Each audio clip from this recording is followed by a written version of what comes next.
What does it mean to be an American?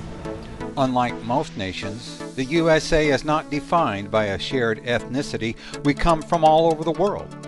What defines America isn't shared ethnicity, but rather a set of ideas. As Margaret Thatcher put it, Europe was created by history, America was created by philosophy. One of the great tragedies of our present moment is that so many Americans are ignorant of their history. There isn't a commonly held understanding of what makes America America. As a result, we become deeply divided. So, what are the ideas and values that have made us what we are?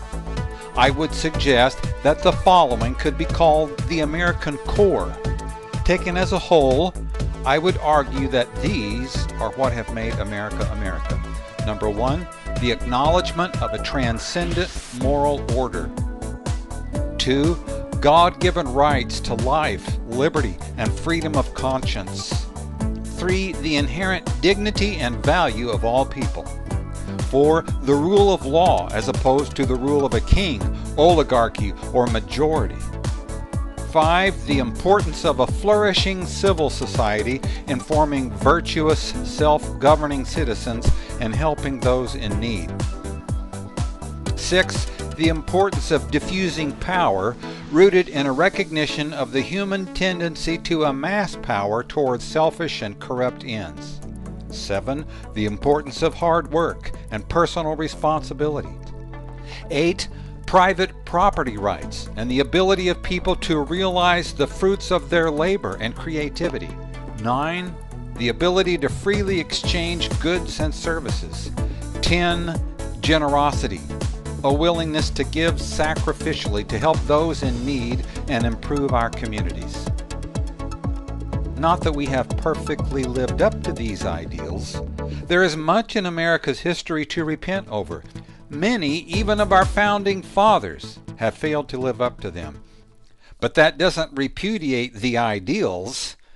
In fact, America is at its best when we've striven to be faithful to these core ideals. Not all Americans would subscribe to this whole list. Today, our cultural bonds have grown dangerously weak. We find ourselves in what some have called a culture war. This American core is under sustained attack. A new culture is emerging, rooted in different ideas. Old institutions are failing, or being redefined, or replaced. Things are messy and tense. We find ourselves in a battle between progressives and conservatives. Those labels, overused and politicized, have become almost meaningless. Many people regard a conservative as someone who watches Fox News and has tendencies toward racism, homophobia, and xenophobia. But here's a better way to think about conservatism.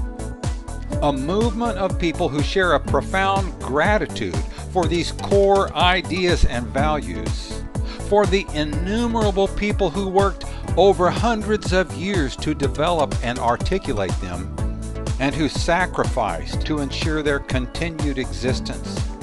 Conservatives view these ideas as a precious inheritance, something received, not earned, something valuable and worth conserving and passing them along to their children and grandchildren.